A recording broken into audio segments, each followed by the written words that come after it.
Ward boy की पुनः नियुक्ति हेतु श्याम शाह चिकित्सा महाविद्यालय के डीन मनोज इंदुलकर को सौंपा आवेदन पत्र।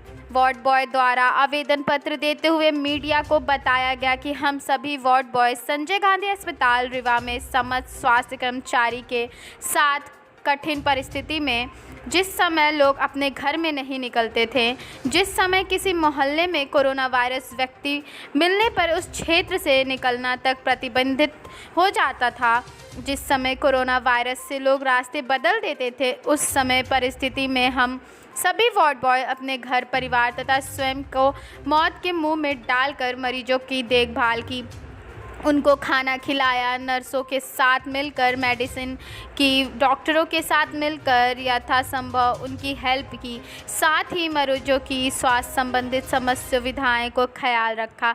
जिस कोरोना काल मरीजों के परिजन तक नहीं आते थे, उस समय हम सभी वार्ड बॉय बिना प्रोटेक्शन के एक वार्ड से दूसरे वार्ड तक मरीजों को लेकर घूमते रहे।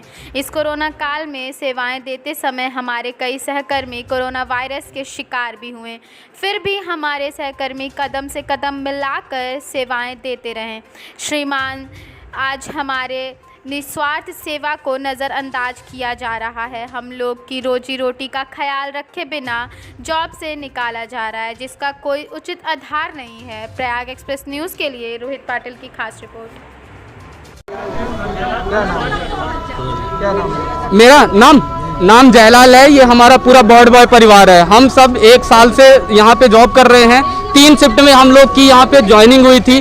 कोई 1 साल से, कोई 3 महीना से, कोई 6 महीने से सब यहाँ जॉब कर रहे हैं। सर, बात ये है कि जब हम लोग उस विषम परिस्थिति में सबका साथ दिए, डॉक्टर से नर्सों के साथ हम लोगों ने मेडिसिन की, डॉक्टरों के साथ कदम से कदम मिलाकर हम लोगों ने हर परिजन का टीम वर्क किया है। सर, उस समय जब कोई भी मरीज को पूरी तरह से सारी गतिविधियां बंद थी, यहाँ तक कि मरीजों के परिजन मरीजों को देखने नहीं आते थे। उस समय हम लोगों ने कंधे में लाद के एक मंजिले से दूसरे मंजिले तक लिफ्ट भी बंद हो जाती थी, हम लोग ऐसे मरीज को लेके जाते थे। यहाँ तक कि कभी कभी मास्क नहीं मिलते थे, ग्लव्स नहीं मिलते थे, पीपी किट नहीं मिलती थी।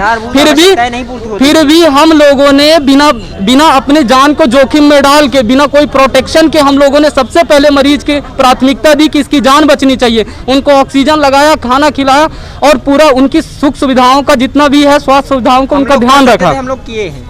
यहाँ तक कि हमारा जो परिवार है, जब कोरोना पॉजिटिव आ गया, संक्रमित हो गया, फिर भी जॉब नहीं छोड़ा। ठीक है, जब रात में 1-1 बजे 12 बजे तक शिफ्ट रहती थी, 11 बजे तक, यहाँ तक कि लड़कियाँ 4-4 किलोमीटर पैदल जाती थी। हम लोग 4-4 किलोमीटर पैदल 11 बजे रात आए हैं, 11 बजे रात गए हैं। उस समय की बताइए, हम लोग की निस्वार्थ सेवा को भूलकर आज हम लोग को बाहर किया जा रहा है। बीच में अनुशासन भी दिया गया था। सर, यहाँ 30 लोग को सिर्फ रखा गया है। ये भी आधार नहीं बताया गया कि किस आधार पे रखा गया है, नए को किस आधार पे, पुराने को। हम सब यहाँ पे वेल एजुकेटेड है, अच्छे से ईमानदारी के साथ हम लोग काम किए हैं। हम लोग को योग्यता के अनुसार कहीं भी पोस्ट किया जाए। 3 महीने से हम लोग अवैतनिक काम किए हैं। जब से आए हैं, नए वाले जब से आए हैं, कोई भी वेतन नहीं मिला है। मकान मालिक बाहर जाने का फरमान सुना चुका है, ये भी हम लोग को बाहर कर चुके।